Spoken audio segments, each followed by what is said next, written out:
أبطالنا الغاليين، أبطال المرحلة الإعدادية، تعالى معايا في الفيديو ده هعرفك أهم البريفكسز والسفكسز اللي موجودة عندنا في اللغة الإنجليزية، وأوعدك بعدها مش هتلخبط فيهم تاني.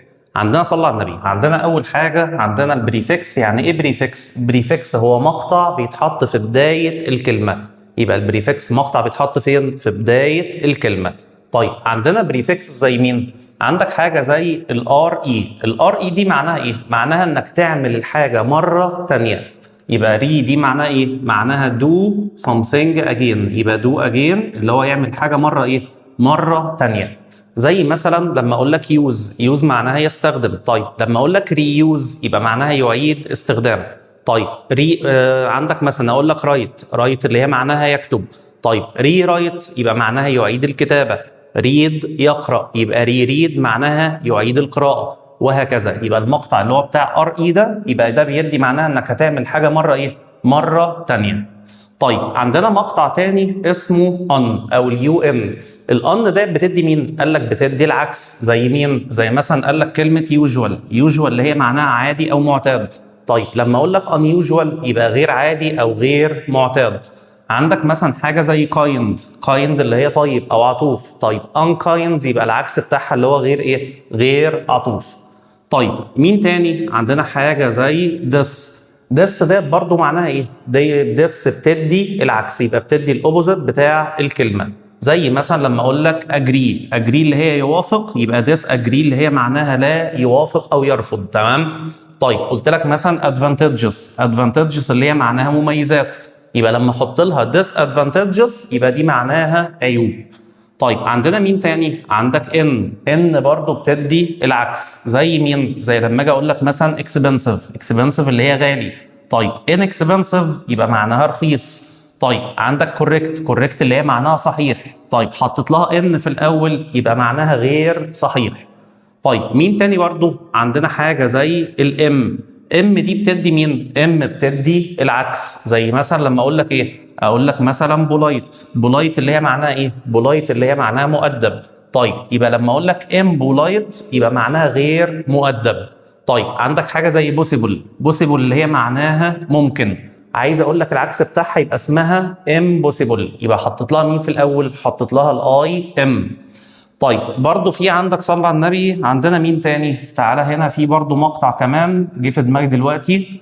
عندك مين تاني يا سيدي؟ عندك حاجة زي لما اقول لك ال ديت ال بتدي العكس. زي لما اقول لك كلمة زي كلمة ليجل معناها ايه؟ معناها قانوني. تمام؟ طيب لما اقول لك الليجل معناها ايه؟ معناها غير قانوني. غير ايه؟ غير قانوني. يبقى ال ديت برضو بتدي مين؟ بتدي العكس. تمام؟ وهكذا. يبقى عندنا في حاجه زي بريفكس ده اللي هو المقطع اللي بيتحط فين؟ بيتحط في اول الكلمه، بيدي حاجه معينه. طيب عندنا مقطع زي مين؟ عندك الآ الصغنونه الحلوه دي. الآ دي بتدي مين؟ قال لك بتحول الفعل الى صفه. الآ بتحول الفعل لمين؟ لصفه. زي مين؟ زي كلمة ويك اللي هي معناها ايه؟ ويك اللي هي معناها يستيقظ. طيب لما احط لها اويك اللي هي معناها يقظ او مستيقظ. طيب عندنا حاجة زي ليف. تمام؟ عندك ليف اللي هي معناها يعيش. قلت لك الايف، الآ دي هتخليها اللي هي معناها حي او على قيد الحياة. يبقى الآ دي بتدي مين؟ بتدي الصفة. طيب عندنا مين تاني؟ عندنا حاجة زي المقطع بتاع اب دي برضو بتدي مين؟ قال لك بتدي العكس. زي كلمة مين؟ كلمة نورمال معناها طبيعي. عكسها مين؟ عكسها اب نورمال. يبقى اب برضو بتدي مين؟ بتدي العكس. عندك برضو حاجة زي مين؟ حاجة زي نون دي برضو بتدي العكس. زي مثلا كلمة رينيوبل معناها متجدد. طيب نون رينيوبل معناها غير متجدد. يبقى دي اهم مين؟ اهم البريفكسز اللي موجودة عندنا. يبقى عندك البريفكس مقطع بيتحط فين؟ في بداية الكلمة. طيب تعالى بقى نشوف عندنا مين؟ عندنا السفكس او المقطع اللي بيتحط في نهاية الكلمة. السفكس مقطع بيتحط فين؟ في نهاية الكلمة. يبقى احنا عندنا حاجة اسمها سفكس بنحطها فين؟ في نهاية الكلمة. زي مين السفكس اللي عندنا؟ عندك حاجة زي الاي او ان. قال لك الاي او ان بتدي مين؟ بتدي الاسم من الفعل. قال لك الاي او ان بتدي الاسم منين؟ من الفعل. زي مثلا كولكت معناها يجمع. طب لما اقول لك كوليكشن يبقى اسمها ايه؟ اسمها مجموعه. طيب عندك بلوت اللي هي معناها يلوث، طب بلوشن يبقى معناها التلوث، وهكذا. يبقى الاي او ان دي بتدي مين؟ بتدي الاسم. طيب عندنا حاجه زي مين؟ حاجه زي الاي ال قال لك ان هي بتدي مين؟ بتدي الصفه من الاسم. الاي ال بتدي مين؟ بتدي الادجكتيف اللي هي الصفه. زي لما اجي اقول لك مثلا كلمه environment حطيت لها ايه اللي بقت اسمها environmental، هنا كانت بيئه بقت مين؟ بقت اسمها بيئي اللي هي صفه. عندك tradition اللي هي عاده او تقليد، حطيت لها ايه اللي بقت مين؟ بقت تقليدي. تمام. طيب عندنا حاجه زي الاو ار بحطها برضو في اخر الكلمه، بتحول الفعل الى اسم، بتحول فعل لمين؟ لاسم. زي مين؟ زي كلمه edit اللي هي معناها يحرر، ده فعل. عايز الاسم منها هتبقى اسمها editor، حطيت لها مين؟ او ار. يبقى الاو ار دي بتدي مين؟ بتدي النون. طيب عندك حاجه زي govern اللي هي بمعنى يحكم. تمام. عندك هنا حطيت لها او ار بقت معناها محافظ، يبقى governor اللي هي معناها مين؟ معناها محافظ. يبقى كده عندنا حاجه زي الاو ار بتدي مين؟ بتدي الاسم. تمام. طيب عندك حاجه زي فل برضو بتدي مين؟ بتدي الصفه. طيب زي مين؟ زي لما اقول لك color معناها لون. طيب لما اقول لك colorful يبقى معناها ملون. تمام. طيب عندك كير معناها يرعى او يهتم. طيب حطيت لها مين؟ حطيت لها فل بقت اسمها كيرفول، بقت معناها حريص اللي هي الصفه. وعندك الحاجات دايما اللي اخرها فل بيبقى العكس بتاعها ان انا احط لها لس. تمام. زي مثلا colorful عايز العكس بتاعها هتبقى اسمها ايه؟ هتبقى اسمها colorless. تمام. عندك حاجه زي كيرفول هتبقى اسمها كيرلس. عندك حاجه زي هيلبفول هيبقى عكسها لس. يبقى عندك فل ولس بيدوا مين؟ بيدوا الصفه. فل بتدي الزياده، لس بتدي مين؟ بتدي الاقل. طيب عندنا مين تاني؟ عندنا برضو في السفكسز اللي موجوده عندك حاجه زي الاي ار بتدي مين؟ الاي ار قال لك ان هي بتدي الاسم. زي مين؟ زي مثلا برنت اللي هي معناها يطبع. برنتر حطيت لها اي ار بقت معناها طبعه. طيب عندك حاجه زي دايف اللي هي معناها يغطس. طب حطيت لها اي ار بقت اسمها دايفر اللي هي غطاس او غواص. طيب حاجه زي سبيك اللي هي يتكلم، حطيت لها اي ار بقت اللي هي مين؟ سبيكر متحدث. يبقى عندك الاي ار بتدي مين؟ بتدي الاسم. تمام. طيب عندنا حاجه زي الاي سي برضو لما احطها للاسم بتدينا الصفه منه. زي مين؟ زي مثلا كلمه ارب اللي هم العرب، حطيت لها ارابيك، حطيت لها اي سي بقت اسمها مين؟ اللغه العربيه او عربي. طيب عندك هيرو اللي هي بطل، حطيت لها اي سي بقت اسمها هيرويك اللي هي بطولي، وهكذا. يبقى عندك حاجه زي الاي سي بتدي مين؟ بتدي الادجكتيف.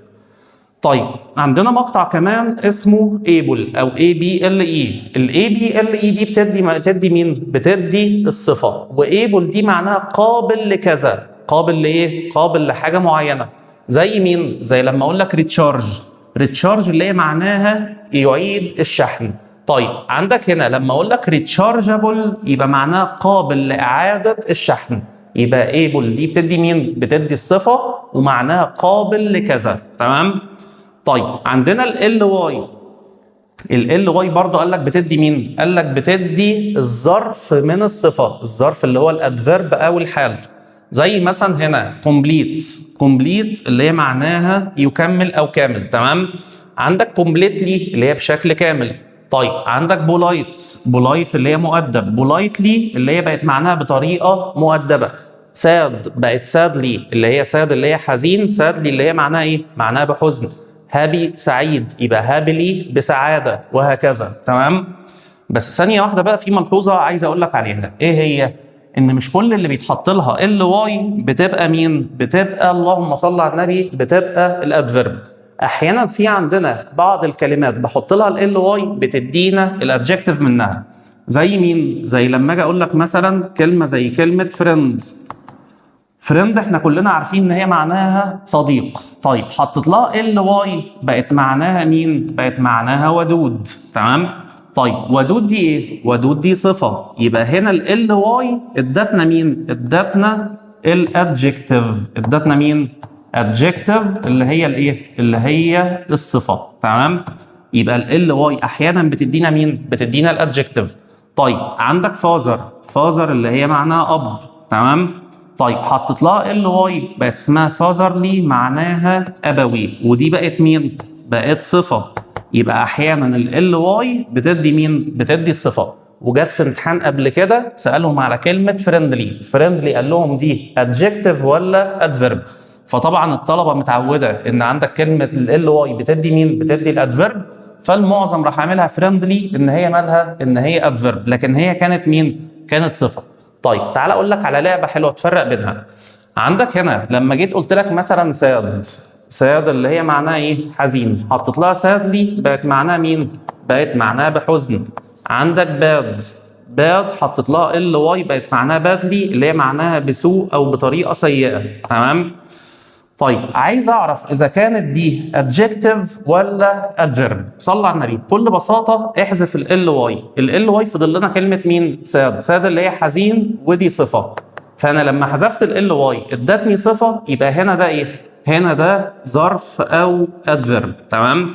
برضه نفس القصه زي باد شيل منها ال واي بقت معناها مين؟ بقت معناها سيء، وسيء دي مالها؟ سيء دي صفه. فادتني الصفه، يبقى ال واي اللي كانت محطوطه بتديني الادفيرب او الظرف او الحال. طيب هنا بقى تعالى على كلمه فريندلي، شيل ال واي منها هتديك كلمه فريند اللي هو مين؟ اللي هو صديق، وده اسم، يبقى هنا ال واي كانت محطوطه لها بتدي مين؟ بتدي الصفه. طيب برضو فازر، شيل ال واي منها هتدينا فازر اللي هي مين؟ اللي هي اسم، يبقى ال واي دي كانت محطوطه لها بتدي مين؟ بتدي الصفه. يبقى مش كل ال واي بتدي الادفيرب بس، لا احيانا بتدي مين؟ بتدي الادجكتيف اللي هي الصفه. طيب عندنا مين تاني بقى في السفكسز؟ عندك حاجه زي الاو يو اس دي بتدي مين؟ قال لك بتدي الصفه. زي مين؟ زي مثلا دينجر اللي هو مين؟ اللي هو الخطر. دينجرس بقت معناها ايه؟ بقت معناها خطير، وهكذا. يبقى الاو يو اس بتدي مين؟ بتدي الصفه. عندنا مين تاني؟ عندك ال ANCE بتدي مين؟ بتدي الاسم من الفعل، زي مثلا appear معناها يظهر، يبقى appearance اللي هي معناها مظهر، يبقى عندك ال ANCE ادتنا مين؟ ادتنا الاسم. طيب كان في عندنا صفة اسمها important، طيب شلتها ظبطتها وخليتها مين؟ importance بقت معناها مين؟ بقت معناها مظهر، يبقى هنا ادتنا مين؟ ادتنا الاسم. طيب عندك الاي ان جي بتدي مين؟ بتدي الاسم من الفعل، الاي ان جي بتدي الاسم من الفعل. زي فارم، عندك هنا معناها يزرع، عندك فارمنج اللي هي مين؟ الزراعه. عندك ميت يقابل، عندك ميتنج بقت مين؟ بقت مقابله. واحيانا برضو الاي ان جي بتدي الصفه، تمام؟ طيب عندك هنا قلت لك الاي ان جي برضو اهي بتدي مين؟ بتدي الصفه. زي مين؟ زي مثلا اميز اللي هي معناها يذهل. طيب حطيت لها بقت اميزنج بقت معناها مين؟ بقت معناها مذهل، ودي صفه. يبقى الاي ان جي يا بتدي الاسم يا اما بتدي مين؟ بتدي الصفه. طيب عندك الاي دي برضو قال لك بتدي مين؟ قال لك بتدي الصفه. عندك حاجه زي كونكت اللي هي معناها يوصل، كونكتد بقت معناها مين؟ بقت معناها متصل، تمام؟ يبقى عندك هنا كونكت يوصل، حطيت لها اي دي بقت معناها ايه؟ بقت معناها متصل، ودي صفه. عندك سربرايز اللي هي معناها يدهش او يفاجئ، حطيت لها اي دي بقت اسمها سربرايزد اللي هي مين؟ اللي هي مندهش. طيب عندنا مين تاني؟ عندك حاجه زي الاي اس اي، قال لك بتدي الصفه من الاسم، زي مثلا كلمه جابان اللي هي اليابان. طيب قلت لك جابانيز بقت معناها ياباني. طيب عندك الاي في اي لما احطها في نهايه الكلمه بتدي مين؟ بتدي الصفه. زي اتراكت مثلا يجذب، اتراكتيف بقت معناها ايه؟ بقت معناها جذاب.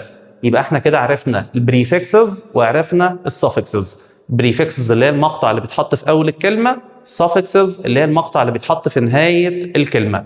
ركز عليهم عشان هتلاقيهم موجودين عندك في الامتحان. والسلام عليكم ورحمه الله وبركاته.